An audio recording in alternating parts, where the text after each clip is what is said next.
มันเป็น2 เลนแต่ให้ไปทีละครั้งทีละเลนปะอันนี้ไม่ใช่นี่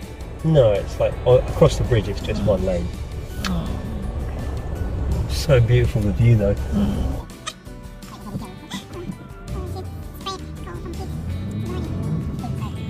It's back gear changes. เป็นโอ้วิวข้างล่างสวยมาก So you could actually walk across this bridge, right? Yeah, you have the way to walk, and I think cycle. Turn left soon and follow the A85. ตรงนั้นน่าจะเป็นวิวช่วงนี้แหละที่เราจะดูด้วย Yeah, I wouldn't mind just like stopping and just walking across this, you know. เนี่ยเห็นปะ You can drive there. Yeah.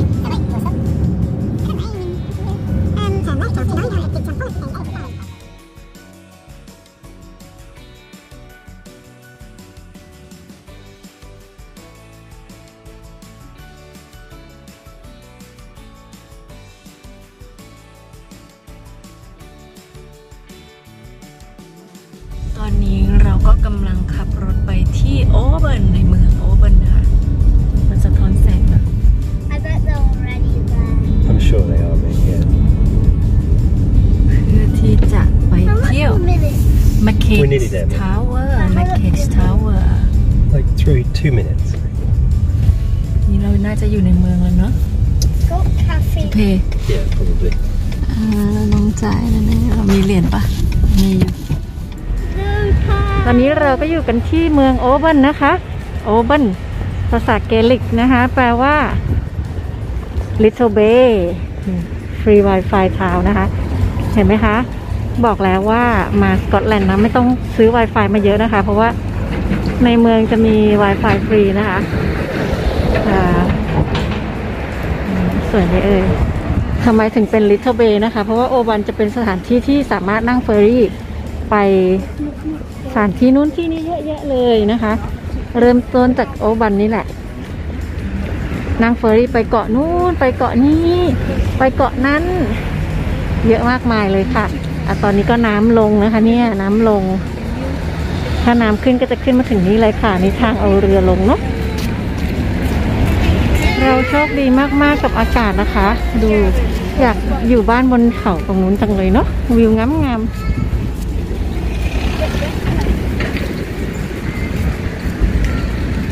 นะคะสวยไหมเราจอดรถกันไว้ตรงนู้นแล้วเราก็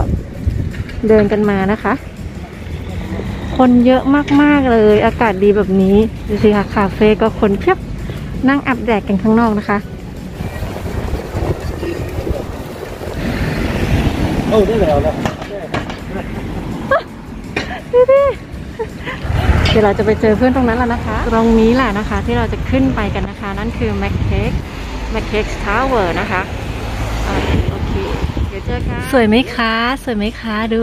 มันเปลี่ยนสีเห็นไหมมันชัดเจนมากเลยนะคะจากสีเขียวเป็นสีเหลืองอันนี้เหี่ยวไปแล้วนะคะไปค่ะกำลังจะเดินขึ้นไปที่แมคเคจทาวเวอร์นะคะอันนี้ก็เป็นทางขึ้นหนึ่งในทางขึ้นนะคะหนึ่งตอนแรกนึกว่าจะเป็นบันไดนะแต่เป็นทางเนินอย่างนี้ก็ดีนะคะรถเข็นขึ้นได้นะ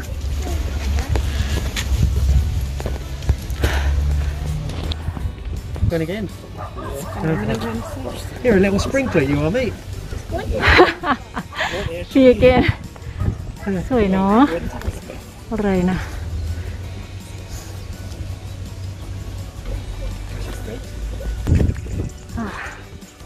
โอเค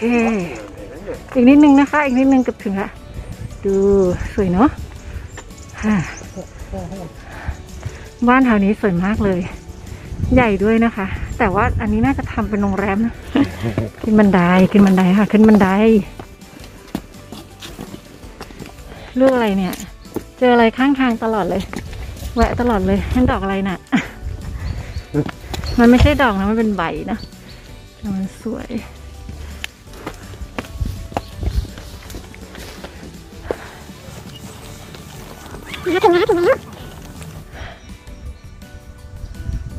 โอเค let's just go and see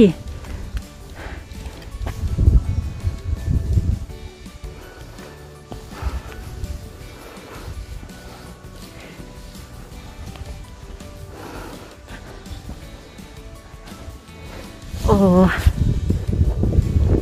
มองไม่เห็นเลย cannot see thank you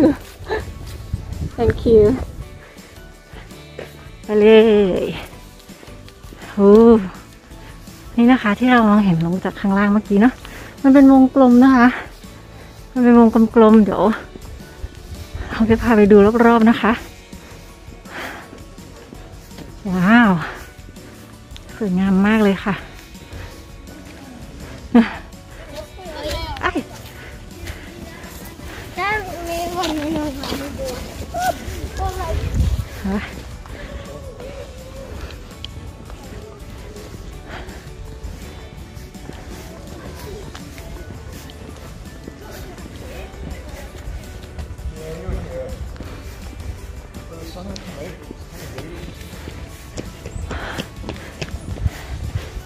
นะคะ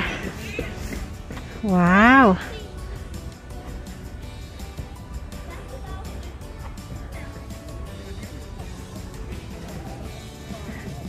สวยไหมคะทุกคน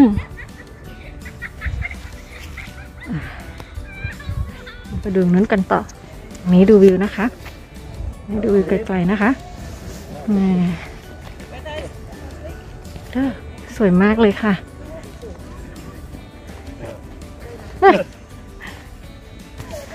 นี่ค่ะไปเราพาไปดูรอบนอกนี้นะคะตามประวัตินะคะคุณแมคเคกเนี่ยคุณจอห์น สจ๊วต แมคเคกนี่นะคะเขาก็เป็นค่อนข้างจะเป็นthank youคนรวยนะคะว่าง่ายๆแล้วก็ช่วงนั้นก็เขาเรียกว่าไงนะคะช่างก่อสร้างนะคะก็ตกงานนะคะเขาก็เลยสร้างตึกนี้ขึ้นมาเพื่อที่จะช่วยเหลือช่างก่อสร้างที่ตกงานเหล่านั้นนะคะการก่อสร้างนี้ก็จะใช้เวลาประมาณ5 ปีตามแผนนะคะแต่ปรากฏว่าคุณสจ๊วตเนี่ยคุณจอห์นนะคะเขาเสียชีวิตลงซะก่อนตึกนี้ก็เลยไม่สำเร็จนะคะก็หมายความว่าก็ตายก่อน5 ปีที่เขาแพลนไว้นะคะ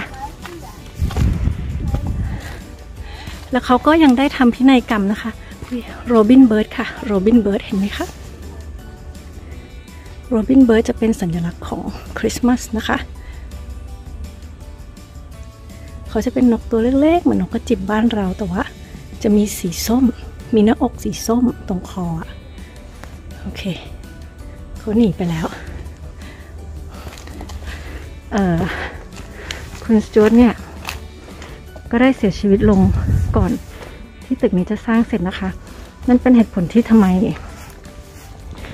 ตึกนี้นะคะไม่มีหลังคาที่จริงมันควรจะมีหลังคานะคะอันนี้เป็นตึกที่สร้างไม่เสร็จนะคะแล้วคุณสจ๊วตเขาก็ได้ทำพินัยกรรมนะคะว่าให้กับคนรุ่นหลังนะคะให้ดำเนินสิ่งนี้ให้จนเสร็จนะคะแต่ปรากฏว่ามันไม่เป็นตามแผนนะคะก็จะว่าทำนองลูกหลานทะเลาะกันอะไรเงี้ยเนาะแล้วก็เขาก็เลยเกิดการฟ้องร้องกันนะคะขึ้นศาลอะไรเงี้ยแต่ปรากฏว่าคนที่ไม่เห็นด้วยนะคะในการก่อสร้างต่อไปเนี่ยเป็นผู้ชนะละค่ะก็เลยไม่เสร็จแบบนี้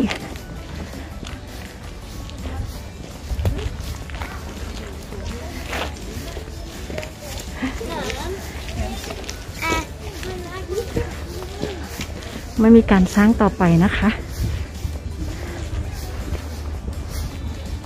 มันก็เลยจบแค่นี้ละค่ะเหลืออยู่เพียงเท่านี้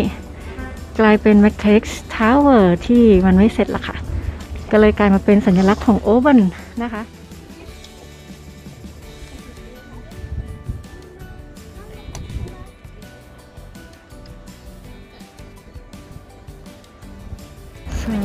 ตรงนี้นะคะจะเป็นโอเวนนะคะเป็นเมนแลนด์นะคะโอเวนดูนะคะอันนั้นเป็นตรงนี้นะคะใหญ่ๆเห็นชัดๆนี่นะคะเคลียร์นี่นะคะเป็นคาเรล่านะคะเป็นเกาะคาเรล่าแล้วก็อันนี้นะคะนู่นเทาๆนะคะเทาๆเดี๋ยวเทาๆนี้นะคะเป็นเกาะเมานะคะ Isle of เมานะคะส่วนตรงนู้นไกลๆนู่นนะคะไกลๆนู่นอันนี้เป็นอะไรนะอันนี้เขียวๆนะคะเข้มๆ Isle of Lismore นะคะเป็นเกาะ Lismore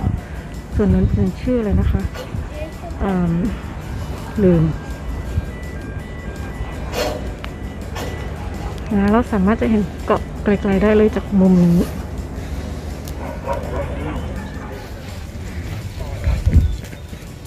ฮัลโหล